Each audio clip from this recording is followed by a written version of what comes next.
Hello again, fellow Flat Belly travelers, coffee chat people, and anybody else who happens to be watching this YouTube video. Steve Maloney here again from flatbellyfeeling.com with another talk on this ongoing series of talks on improving the quality of our lives. And what we've talked about so far is how we human beings can deliberately improve the quality of our lives using steps like desire, visualization, the way we think, the way we act. All steps which take place naturally anyways, whether we're conscious of it or unconscious. And we've also used a little chart here, I don't know if you can see this very well, which shows a line, a horizontal line here of us traveling through time, and as well as a vertical line over here which has an arrow on the top and on the bottom. As you can see, the upward arrow would represent an improved quality of life, the down arrow would represent a decreased quality of life. And this reminds me actually of something somebody once said, which is that there are two primary motivations for all actions that take place in life. And as I hope to show, they are basically two sides of the same coin, just like, and they are representative of that vertical line, which as you can see is one line with two arrowheads. And the first motivation, we could say, is the avoidance of pain. In other words, we take action to avoid pain. And this exists in all levels of life, down to the simplest forms of life. I don't know if anybody's like me, but when I was a kid, I used to take things like a pencil or a pen or a little stick and I'd jab away at little critters like caterpillars. And I'd watch the way they would cringe or they would try to run away. Even they, as simple as they may be compared to us, they want to avoid the pain that I was inflicting upon them. Take a grander scale of the billions of dollars that are spent and invested in pain avoidance medications. Pharmaceutical companies produce huge amounts of medication to sell to willing customers. In the jurisdiction that I live in, here in Canada, of Saskatchewan, apparently upwards of 50% of the provincial budget is used for the medical system.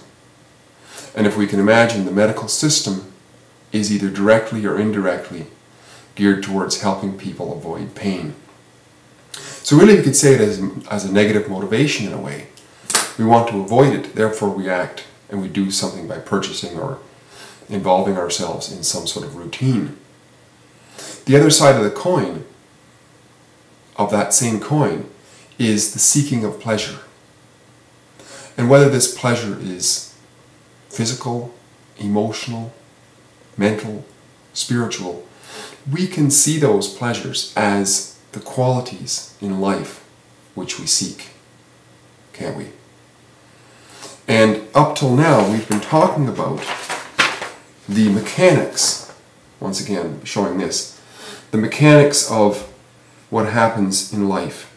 If this dot is represented as ourselves going through life, as we go through life we want to improve the quality of our lives. And so we can consciously, and we do it and unconsciously too a lot of times, we can recognize our desires, we can involve ourselves in visualization, taking the way we think, the way we act and so on, and hopefully arriving at an achievement of some sort. And if we look deep down inside, the reason why we do this is so that we can hopefully improve the quality of our lives over here. And this is so we've been talking about this, the mechanics of it. So today I want to talk about a very certain quality which so many of us want, which is happiness.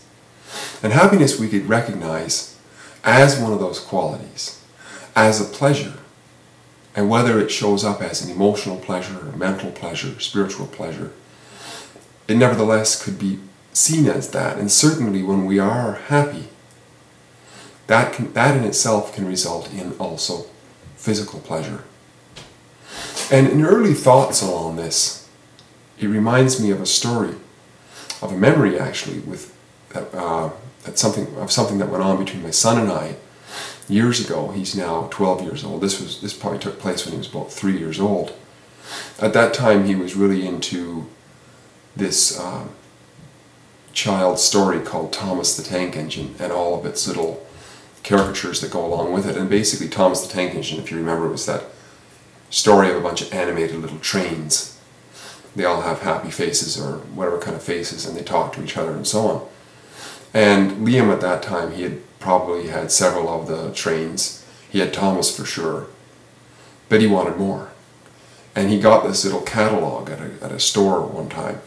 And in that catalog there was everything Thomas. There was, window covering Thomas, coffee mug Thomas, there was bed sheets, the whole gamut. And there was, of course, every little Thomas caricature that you could imagine. And he so happened to want another one at this point.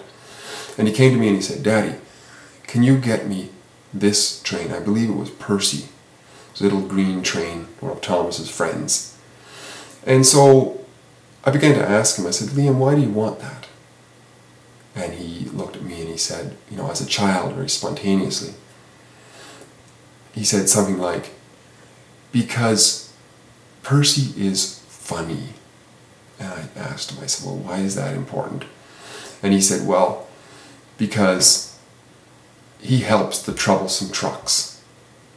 And I said to him, "Well, why is that important?" And he said something like, "Because I like trains that help other trains." And he just spontaneously kept coming out with this over and over again. I'd ask him, and he'd say it, I'd ask him, and I'd say it, I'd ask him, and he'd say it. He'd answer every time, until finally we came right down to it all. And he finally said something very interesting. He said, "Because it helps me to feel happy." And this was an amazing learning experience for me. I learned something really interesting, and I began to ask myself, then and since, where do I learn what I learn in life? Where do we learn what we learn in life? It's really important. And of course, the obvious things come to mind. There's our schools, our parents, our siblings, the books we read, the movies we watch. Life in general. Everything has lessons to it. But then I realized no greater lessons than what we can learn from children. You see, from children, because the younger they are, the less filtered they are with social conscious of what you should say, what you shouldn't say. They come right out and say it. And for me, I've found that through children, through listening to children and interacting with children in this way, I have been able to see with greater clarity my purpose in life, you might say. Which to me, part of which is to be happy, to enjoy life, and to continue to see my part in that.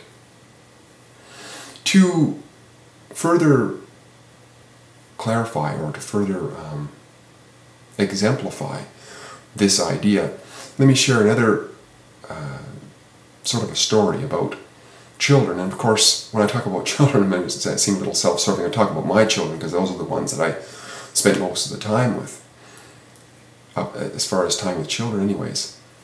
And this involves both my children. I have 2 children. And I noticed when they were very young, as I remember back anyways, they had this deep desire within them to have fun, to play, to be happy, you might say. And the younger they were,